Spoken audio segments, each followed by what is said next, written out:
Retro. Hi, this is Vanessa Marshall, voice of Hera and Rook Cast, and you're listening to Dennis and Jay on Podcast Stardust. Their behavior is continually unexpected.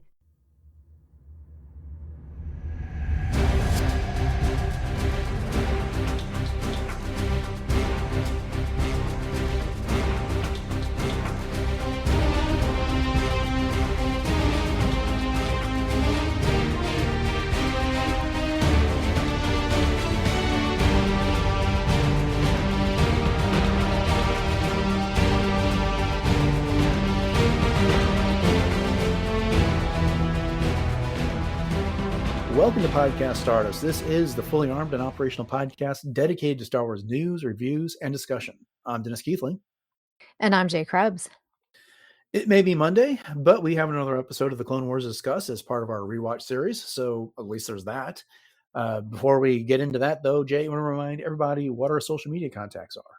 Yes, and the Clone Wars is always a great way to start the week. So we are very conveniently found on Facebook and Instagram at Podcast Stardust. Okay, the digital line, the signal boosted to maximum output. The Republic investigators are on the scene. The shield is down. We are now broadcasting to the galaxy. So this will be our discussion of episode 15 from season 2 of the Clone Wars, which is called Senate Murders. I think you'd like to use that Senate motif in their titles an awful lot, especially this season of the Clone Wars. But Senate Intrigue, I think, is the one most recently. But anyways, it's going to be a full spoiler discussion. And so with that, Jay, you want to go ahead and give us the episode summary, please? Absolutely. Senator Amidala presents a motion to the Senate to halt the production of new clone troopers in the hopes that diplomacy with the Separatists could be resumed. Tragically, Senator Anaconda Farr is murdered shortly thereafter. Even though Lieutenant Devo begins an investigation, Padmé and her allies, Senators Mon Mothma and Bail Organa, not so quietly begin an investigation of their own. Kaminoan Senator Bertoni and Senator Medici are the initial suspects, but after a confrontation at the docks, Lieutenant Devo reveals Senator Farr was murdered by a poison that only affects Rhodians. Padmé uses this knowledge to conclude that Senator Lolo betrayed and murdered Senator Farr. Look at you, one take Krebs, getting that all out without any edits or anything. So, hey, fantastic work. A lot of, well, I mean, I'm just sitting here listening to you casually mention Senator Medici without having to say it twice. And they're like, wow, these names. Okay. Yeah, so this is a Padmé-centric episode when it comes down to it. Nary an appearance of Anakin or Obi-Wan or Ahsoka for that matter. We get to see Duchess Satine in the background at one point. But what did you think about this episode overall? Well, it's ironic that you say, no Obi-Wan, no Anakin, no Ahsoka, because I was thinking that myself, that I was like, wow, we really haven't seen them for quite a while, which isn't necessarily a terrible thing, but it is a little, missing without them. But yeah, I mean, this is definitely an episode that highlights Padmé in her intelligence, not only with her ability to get down to the bottom of things, but also, she's that self-rescuing princess, if you will, and she takes matters into her own hands. It was great to see she and Bail working together. And, trying to figure out what the heck was going on. And, just always, I think Padmé shines in this one. She demonstrated a lot of resolve, intelligence, and a lot of, political savviness. And she's definitely a very prominent character, obviously, in this episode, as well as in all of the Clone Wars. Yeah, it's kind of funny. It's when it comes to Padmé, she is very politically savvy when understanding how the Senate works, how to navigate a lot of other senators, how to get things done. But for all of that, she really is impetuous here, which is, Anaconda Farr. Now, that is, Uncle Anno that we remember from season 1 of the Clone Wars. And so she just can't let stand that he's been murdered. And she's not going to leave it up to anybody else to do that. But again, it's just kind of Padmé Goes Rogue Part 6. I mean, that's just the way she operates when it comes to everything. And, she understands there's laws or rules or whatever, but the fact that Lieutenant Devo shows up and tells her to stay out of it, she's like, goes in one ear and out the other when it's all said and done. So there's that. The other thing that I really appreciated on this one, look, I mean, this is not going to be in my top 10, 15 episodes of the Clone Wars. It's a perfectly good episode of the Clone Wars, but there's so many other episodes that I think are just stand out above this one. But this viewing was enhanced by the fact that we just had Reign of Empire Mask of Fear by Alexander Yes. Freed come out recently. And one of the things that happened is that, that book took place after Revenge of the Sith. So Padmé Amidala is dead and gone, but her presence looms large, especially in the mind of Bail Organa, who thinks back about how much of an ally she was and reflects upon about how much she was kind of the glue that had that coalition of senators together, especially him and Mon Mothma. And to see those three on the same team, I mean, between the three of them, Mon Mothma had the smallest role. Wasn't even voiced by Genevieve O'Reilly for that matter. But you could see there was that friendship there. We saw in Mask of Fear the conversations or read, I should say, when Mon Mothma was getting interrogated about Bail, and she was asked, like, do you like him? And she's like, no, I don't. But they're colleagues. They work together. And those two didn't really have much in the way of moments outside of being in the same sphere as Padme in this episode. That's not to say things may have been different elsewhere, but I just couldn't help but think of that book and the things that Bail was thinking and going through as I watched this episode this time. Oh, that's an excellent correlation, and kudos for bringing that up because I was thinking to myself about just the relationship with Padme and Bail and Padme and Mon Mothma, but I hadn't really thought about the connection to the book. I was thinking a little bit about Mon Mothma and her presence in Andor moving Mhm. forward into, what her gravitas and her presence is there, but glad you brought up the book because that's spot on for sure. Yeah. And isn't it interesting with like this episode when we're getting into those three, again, focus on Mon Mothma and Bail for a second. This is them pre-insurgency here. Mhm. This is them being part of a team that's trying to find a way to bring an end to the Clone Wars, to end the violence, to allow diplomacy to resume. This is Right. before Bail's on a crusade to clear the name of the Jedi, and Mon Mothma was on a crusade to limit the power of the Emperor here. So it's just it's I think it would be fun in a couple years when that Reign of Empire trilogy is done to take this episode and some of the other episodes of the Clone Wars where Bail and Mon Mothma appear, and then Andor, add that into it and come up with this legacy of Bail Organa, Mon Mothma, Padme there. I mean, because they really are this primitive of characters from the Senate that were influential and really shaped so many things to come in Star Wars. Challenge accepted. I think we should do it for sure. And as you're talking about that too, it makes me think about how with Mon Mothma especially, she's quietly observing all of these things that are happening, all of this backstabbing within the senators themselves, how Palpatine is operating, what he just did to Satine and Mandalore, and so she's really getting a lot of that experience that leads her to believing that he is the monster, and Mhm. rightfully so. Yeah. And so yeah, let's talk a little bit here about this project that they're all working together here, which is being led by Anaconda Far. And they I they say that, but really Padme is the figurehead for this movement here of ending the production of clones, which is interesting. When I started rewatching this episode for this discussion, again, this is an episode that just didn't stand out in my memory. And I think it's largely because of what we were just saying.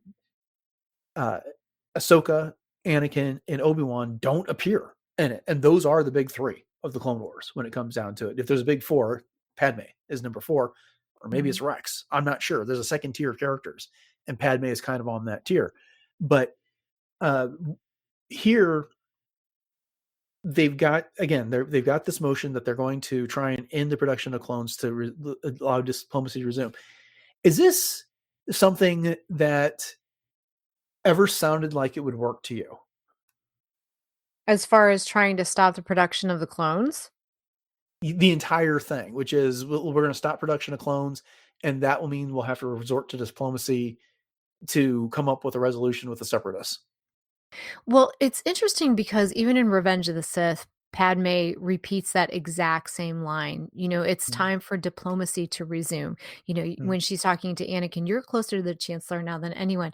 Talk to him and try, get diplomacy to resume. And so Mhm. it's an echo of that. Do I think that it ever would have necessarily worked? Probably not, because there's just way too many things that are, part of the machine, if you will. Mhm. And it's a great kind of, values thing for Padme. It's where she started with the Creationism Act, I think is what it was called, or the Military Creation Act. And so she was opposed to it from the very beginning. And she's trying to continue to have leverage with it now and just trying to find a different way to do it. However, it's to me, I almost think to myself, I get it. She doesn't want more clone troopers to be created, but how can she argue the fact that these clone troopers are the ones that are, at least right now, protecting her husband Mhm. and, all of the Jedi that she holds so dear, her friends, she knows Rex personally, all of these different types of things. So it's almost like, all right, Padme, I get it, but at the same time, you know, I don't know, there's just some questions that I would have for Padme, let's just put it that way. Yeah, I guess for me, it is simply this. It's like you're in the middle of a war and you want your Senate to take up a bill to basically destroy your defenses or to limit the amount of defenses you got going on. That's not a wartime move. And I appreciate the logic, which is if we stop the creation of new clones, that's a big signal to the separatists that we want to talk, that we want to try and get this resolved, as opposed to creating material for a forever war at the end of the day here. Mhm, But I mean, how is that ever going to go over with the people? I mean, they Anaconda Farr and or Padme, one of them at the beginning of this episode is talking to a senator, and the senator is sympathetic and likes the idea of this, but he tells them, I can't do this. The optics on this are terrible. If, I can't vote to end the production of our defense. And then, Senator Bertoni, the Kaminoan from Camino, comes in, and she's not a likable character, but she accuses them of being separatists in this regard. And clearly they're not. But you could see, like, if this had gone on, how, like, in today's political climate, they would have been labeled as traitors and mhm, separatist sympathizers and the like. Like, this is like, why would you voluntarily cripple our side and give the separatists an advantage in this way? mhm, And mhm, so, at any rate, while I agree with their aims on getting diplomacy, this just seemed like such an idealistic move, which, hey, that's what Padme's known for, right? But right. the idea is like it's not practical, and I don't know like whatever chance of success this really had. Mhm, So mhm. No, I agree. And again, to mirror what Dichi said, even Anakin says that to Padme as soon as she says, "Let diplomacy resume" to him, he says, "Now you're mhm. sounding like a separatist." Indeed, So, indeed. yep, same thing. One of the things that came up here is and it's such a side hand comment, which is the we need to stop the manufacture of clones. Is that like the least looks dehumanizing way of talking about them? Mhm, Manufacturing them? I mean, I don't mhm. know how you would do it, but when you're talking, you manufacture battle droids. You don't manufacture people here. Right. But that is the terms the Senate was using for this, is that we are Mhm, going to stop the manufacture of clones. We're going to stop the manufacture of people to fight this war. And it's really sad. It's tragic in that regard because the Jedi come to know the clones as individuals. We see Yoda do it. Anakin, or Obi-Wan rather, kind of falters a few times with the way he talks about clones, but they're all friends with the commanders and the various clones that are serving underneath them. The Jedi, more than anybody else in the galaxy, recognize the individuality from one clone to the other here. But here it is, the Senate just kind of talking about them as material as opposed to people. Mhm. It's true, and I'm glad you brought that up because it again, as you said, it dehumanizes the entire Mhm. process, but I think that that's partially the point Oh yeah. because then people, they don't attach as much compassion necessarily towards that production, quote unquote, because they're not humanizing it. Yeah, and they talk out Yeah. of both sides of their mouths because one of the things that comes up is that if diplomacy resumes, they can stop all the killing. Well, who's the ones getting killed? It's the clones in Right. this. That's not to say that there aren't civilian casualties in all this. We've seen what's been happening on Mandalore throughout this series, but in out of one side of their mouth, they're talking about the clones as something that are being manufactured. Out of the other side of their mouth, they're talking about them as the tragedy of them being killed. Well, why'd you have to use clones then? I mean, just Mhm. use droids like the Separatists, like this proxy war that you've got going on. Both sides are quote unquote manufacturing their soldiers in this Right. dispute. So, Right. all right, well, let's return to some of the actual plot points of this episode, besides our musings here in the minutiae. But we have the murder of Anaconda Farr, and I remembered this after I saw it, but it was a bit shocking to see a dear friend of Padme's get killed off this way in this episode here. What did you think? Mhm. Oh, yeah. I mean, Padme has definitely endured a lot in terms of everything that she saw as a queen of Naboo and all of the loss that she endured there, losing Qui-Gon, all of those types of things. And so to have someone that was her mentor literally drop dead in front of her, yeah, that was one of the big reasons why she decided to take this into her own hands. It was Mhm. personal. It wasn't just quote unquote business. And again, when we talk about Clone Wars being a kids show, this is another one of those moments where we need to pause and say, wow, this is really dealing with some very mature themes for sure. Mhm. Yeah, it was surprising to me here because yeah, you're talking about mature themes are like that. This was a character that had the big redemption in season 1. He betrayed Padme because he didn't feel like the Republic was doing enough to help out Rhodia, and then she goes there, solves the problem, and then after she overcomes Viceroy Newt Gunray and the such, she gets more aid for Rhodia there, and so to lose him like this is a bit of a shocker here. But it leads us into the investigation, and this is where we're introduced to Lieutenant Tan Davi, who's voiced by Tom Kenny, who's more famous for his work as SpongeBob, which I've never actually seen. Have you? What? Yes, we my kids grew up on SpongeBob. It's so funny because we quote so much of SpongeBob stuff Oh at yeah, our house. yeah, Oh yeah. All right. Yeah. yeah. I mean, I've seen clips, but I've never actually sat down and watched an episode of SpongeBob. So big hole in my pop culture resume there. But at any rate, the featurette for this episode on StarWars.com focuses on Lieutenant Tan Davi, and Dave Filoni talks about this character, how they modeled him and his investigator droids after the Keystone Cop type of a thing, and he's got this odd shape. He's asymmetrical on both sides of his face, and the first time I heard him, I thought they brought Steve Buscemi in to do the voice of this because a Yes. bit of mannerisms like that. But he gets very irritated with Padme because she keeps sticking her nose in this investigation that he's running, and he wants her to butt out, let him do his job. On the one hand, I can appreciate that. There's procedure. We've all seen the police procedurals on television where you can screw up a crime scene, and you go talking to someone and you set them off that they might be a suspect if you don't do it right, whatever. And so I sympathize, but he's really not effective in this episode, and it's ultimately Padme that puts the whole thing together. Oh yeah. He's that archetype by the book detective, very proud, rigid, dismissive. I mean, even of Palpatine, I thought to myself, dude, you're you're really like walking a line here, but also pompous. But of course, that's part of the trope, which I think is the point. But you've got a lot of nods. Like I was even thinking of things like Columbo. Do you remember Uh-huh. Columbo? He used Oh to yeah, kind of act that way too. He had like this swagger, very kind he of was effective. clipped. That was the- Yeah, yeah. Which, So, but it was a nice little diversion, I guess you could say, from the norm of what we see in Clone Wars.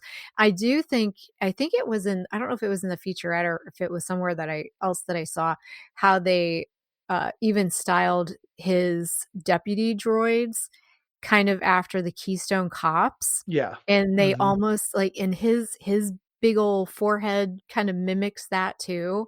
So I Mhm. thought that was a pretty fun little design choice. Yeah, yeah. Well, I mean, on the one hand, he's like never really given a chance to do his job because Padme is doing it so much quicker on this. But he is also thinking from the procedural way of doing this, which is that he's got evidence to present. He needs to follow down these leads. He's formulated his own theory, and here the amateurs are. They keep sticking their nose in his business. And so, on one hand, he gets my sympathy there, but again, it's ultimately Padme who puts two and two together and figures this all out. Of course, the natural suspects and everything are Senator Medici because one, he warned Padme about not making such unpatriotic speeches when she gave her initial presentation at the Senate. And then he admitted to having Anaconda followed on occasion, and he's the one that sent them to the docks, where them being Padme and Bale, and where they ended up getting attacked. And then the other main suspect is Senator Bertoni, the Kaminoan we've already talked about, whose people profit off of the continued production of the clones. And she barged into the celebration after Padme gave her speech. And right after she left, Anaconda died after ingesting the poison that we come to find out about here. Neither one of those two are particularly likable when it comes to, and then Medici ultimately ends up getting killed by the same assassin in this regard here. But did you have any thoughts on our suspects? Well, Bertoni, when she picks up the cask that the drink is in, I'm assuming it's some sort of wine, and Mm-hmm. then sets it back down on the tray, I thought to myself, because I totally forgotten that Lola was the murderer in this whole thing. And I thought to myself, oh, when she set that down, she probably had some sort of poison on her fingers that or somehow transferred it over, and that's how the poison was administered. So I thought that, even though that obviously wasn't the case, having forgotten the final plot point of who actually performed the murders was a fun little red herring that made you think, oh, maybe that's how she did it. It's funny, yeah, because that was how the Nymodians poisoned Padme, is what you just said. They rubbed the poison on the edge of her glass in that Mhm. episode when she was going back with what's his face, Rush Clovis, right? Yep. To Yep. the with that whole deal with the Mencken clan and the Trade Federation there, and they poisoned her glass that very way. The I got to tell you, the one thing I didn't remember this episode was that it was Lolo was the one that ended up killing Anaconda there. I just couldn't remember what the motive was and how they ended up figuring it out. But so at any rate, it's funny. You put your knowledge and my knowledge together, and we would have had the whole episode. So We got the whole thing. Yes. indeed. But at any rate, so what ends up happening is they get back into, I think it's Palpatine's chambers there, and Lieutenant Davi is going on about how they've discovered that the poison was engineered on Camino, and it was created so that it only affected Rhodians, and that's why when Anaconda drank it, he died, but nobody else did. And you can just see the light bulb go off above Padme's head, which is, well, wait a Mhm. minute.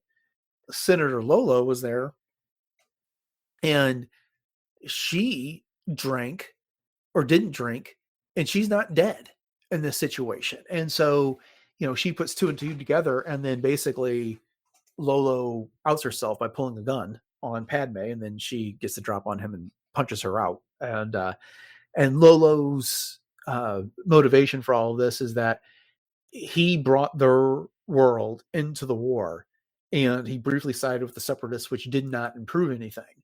Which, okay, I mean, this is a harsh result. I mean, the appropriate thing is to go through whatever version of your planet's impeachment protocols might be. But, Right. what do you think about this motivation that she had? Right. Well, I think she, again, like you said, it was this kind of momentary lapse in leadership and faithfulness to Rhodia, but Lolo just couldn't forgive it. And she saw him, I guess, as weak and unworthy and maybe even dangerous to lead Rhodia. But you're right, Mhm. she should have gone through the proper channels. So Lolo is a little unhinged. Right. That's for Yeah. sure. Of course, we never see her again after this. But the episode concludes with the vote on this bill failing, and so the war is going to continue. They're going to continue the production of clones, and then you've got Palpatine coming to console Padme, and this surprises me. He flat out tells her that he supported this. He supported the aims of ending the clone war, the clone production, and turning to some sort of a diplomatic move, but he then goes on to say that this is for the best. After all, they have a duty to protect the people that are on the front lines the same way that they're protecting themselves.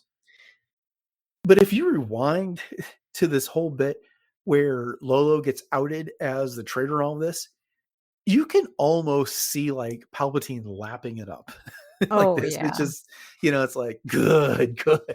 Let your hate flow Exactly. through you. And you could tell like, he must have gone into his private office and like done a fist pump about how excited he would have been about something about that. But I mean, did he come off as genuine at all to hear? I mean, this was creepy to me because it was just we all know as Star Wars fans that he's behind the Clone Wars and that the last thing he wants is an end to the fighting at this stage. His whole plan is reliant on the war waging on, dwindling the ranks of the Jedi, dwindling the resistance in the galaxy, so that ultimately when he takes control, he can send his forces out there and exert his will over the entire galaxy.